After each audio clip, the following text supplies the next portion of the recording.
আমি Sabbir, mobile journalism editor in chief, Bangladesh Times. আমাদের সাংবাদিকদের সেনা সদস্য পরিচয়ে প্রায় ঘণ্টাখানেক আগে তুলে নিয়ে যাওয়া হয়েছে। অফিসে যারা কর্তব্যরত ছিল এই সন্ধ্যাকালীন শিফটে তাদের সবাইকে তুলে নিয়ে আমাকে ফোন করছেন Mojo editor in chief, Bangladesh টাইমসের এডিটর ইন চিফ হিসাবে আমার কাছ থেকে জানার জন্য। কিছুক্ষণ 1 ঘন্টা আগের ঘটনা, সেনা সদস্য পরিচয়ে আমাদের সংবাদকর্মীদের তুলে নিয়ে যাওয়া হয়েছে।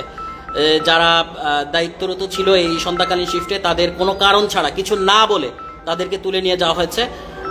বাংলাদেশে এরকম একটা গুরুত্বপূর্ণ নির্বাচনের প্রাক্কালে এ ধরনের একটা ঘটনার তীব্র নিন্দা এবং প্রতিবাদ জানাচ্ছি।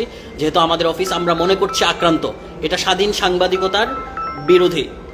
এই সময়ে আমরা সাংবাদিকতার স্বাধীনতার সবচেয়ে চূড়ান্ত সময় উপভোগ করছিলাম এই অন্তর্বর্তী সরকারের অধীনে, কিন্তু এই শেষ সময়ে এসে একটা গণমাধ্যম অফিস এভাবে আক্রান্ত হবে এটা আমরা মনে করি না। এটা অপ্রত্যাশিত। যেহেতু বাংলাদেশ টাইমস নিবন্ধিত অনলাইন, আমাদের সঙ্গে ISPR এর যোগাযোগ আছে। সেনাবাহিনীর নির্ধারিত যে সাংবাদিকদের সঙ্গে গণমাধ্যম যোগাযোগের যে ক্ষেত্র, সেই জায়গা থেকে আমাদের সঙ্গে যেখানে যোগাযোগ আছে সেখানে এভাবে আমাদের সঙ্গে কোনো ধরনের যোগাযোগ না করে, কোনো সংবাদ নিয়ে কেউ সংক্ষুব্ধ হলে আমাদের সঙ্গে যোগাযোগ করতে পারে এবং এর জন্য যথাযথ প্রক্রিয়া আছে বলে আমরা মনে করি। সেই সময়ে আমাদের সাংবাদিকদের তুলে নিয়ে যাওয়া হয়েছে উত্তরা আর্মি ক্যাম্পে। আমরা এটাও খবর পেয়েছি। গতকালকে ইনকিলাব মঞ্চের যে বিক্ষোভ চলে, সেই যে উত্তপ্ত পরিস্থিতি বা একটা পরিস্থিতি সৃষ্টি হয়, সেই সময় একজনের একটা বক্তব্য আমাদের সংবাদ মাধ্যমে প্রচার হয়, যেখানে সম্ভবত সেনা সদস্য নিয়ে প্রশ্ন তুলছিল, সেনা সদস্য নিয়ে বা এরকম কোনো একটা বিষয় নিয়ে কথা বলছিল। এটা পাবলিক বাইট, এটা হচ্ছে যে একটা পাবলিক বাইট এবং এটা রিলস আকারে যায়।